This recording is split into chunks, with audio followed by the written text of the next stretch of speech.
Hello বন্ধুরা, নমস্কার। দেখুন বন্ধুরা, আমি আমার বাজারের কাছে একটা নার্সারিতে গিয়েছিলাম। এখানে দেখুন বন্ধুরা, আমি কতগুলি গোলাপ গাছ নিয়ে এসেছি। সেখানে হলুদ আছে, রানী কালার আছে, আপনার কমলা, সাদা, সব রকম গাছ আছে। তো এর মধ্যে আমি একটা গাছ আমি লাগিয়ে ফেলেছি কালকে।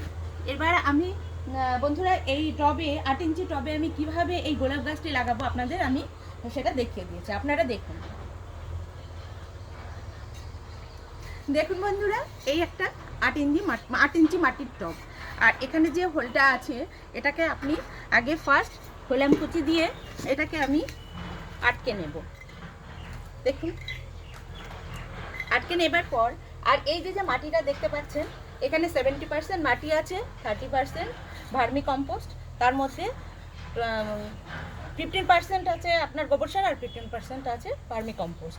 আর আপনার যতটা মাটি আছে ততটা আমি ধানের তুষ নিয়েছি। দেখুন বন্ধুরা, আপনারা দেখতেই পাবেন। আচ্ছা, এইভাবে আমি মাটিটা তৈরি করে নিয়েছি বন্ধুরা। এবার এইভাবে মাটিটা যদি আমি তৈরি করি তাহলে গাছের রুটটা খুব ভালোভাবে ডেভেলপ করবে, যেহেতু একটু ঝুরঝুরে মাটি হয়ে যাবে। বন্ধুরা দেখতে পাচ্ছেন তো? এবার দেখুন, এই যে দেখতে পাচ্ছেন এটা হচ্ছে বাড়ি ভাঙা যে সুরকিগুলো আছে সেইগুলো। আমি এখানে খোলাম কুচি দিয়ে দিয়েছি। দেওয়ার পর আমি এই সুরকিগুলো দিয়ে দেবো ভেতরে।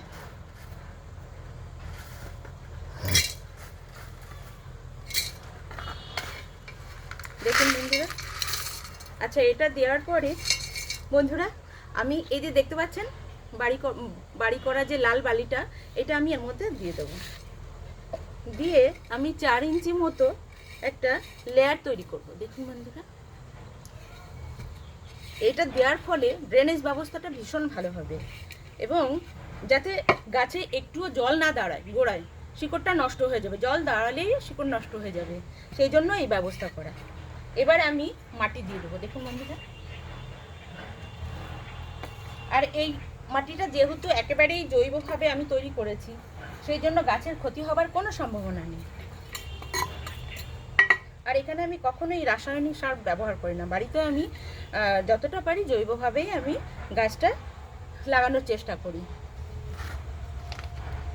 দেখুন বন্ধুরা, এই গাছটা আমি এইভাবে খুলবো না, আমি ব্লেড দিয়ে এই গ্রো ব্যাগটা সাইড দিয়ে দুদিকে আমি কেটে নেব।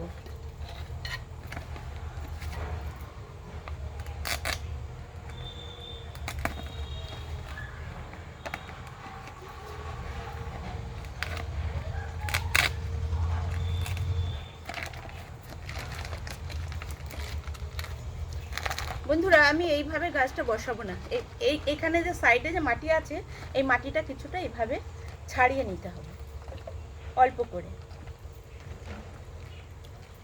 নিয়ে। এইবারে আমি এখানে বসিয়ে দেবো বন্ধুরা। দেখুন, আর ফুলটা কত সুন্দর দেখুন। লাগানোর পরে যখন প্রচুর ফুল হবে ভীষণ ভালো লাগবে। এবার আমি আস্তে আস্তে করে এই জৈব মাটিটা আমি এর গোড়ায় দিয়ে দেবো।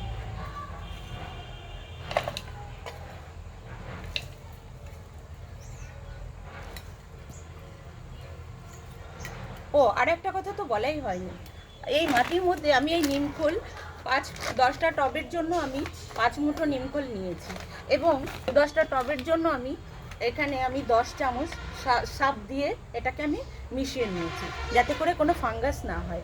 আর নিমখোলটা দিলে পরে আপনার পোকামাকড়ও হবে না, মাটি খুব ভালো থাকবে, মাটির গুণমানও ভালো হয়ে যাবে। আর এই যে দেখতে পাচ্ছেন গাছটা লাগিয়েছি, সাইড দিয়ে এইভাবে আপনারা আস্তে আস্তে করে গাছটাকে চেপে দেবেন। আর এইভাবে লাগানোর পরে আপনারা জলটা প্রতিদিনই দেবেন, সকালে একটু একটু করে জল দিয়ে দেবেন। আর বন্ধুরা, খুব রোদ্দুর হলে তখন কিন্তু দুবার করে গাছে অল্প অল্প করে জল দেবেন, খুব বেশি কখনোই জল দেবেন না, তাহলে কিন্তু গাছের গোড়াটা নষ্ট হয়ে গাছটা মারা যাবে। বন্ধুরা, এইভাবে আপনারা বাড়িতে গোলাপ গাছ করবেন, দেখবেন আপনাদের ছাদে পুরো আলো হয়ে যাবে। আর আমি যে দেখতে পাচ্ছেন বন্ধুরা এত গাছ নিয়ে এসেছি, ঠিক এই একইভাবে আমি প্রত্যেকটা গাছ প্রতিস্থাপন করব এবং আমার ছাদটা খুব আলোয় ভরে যাবে।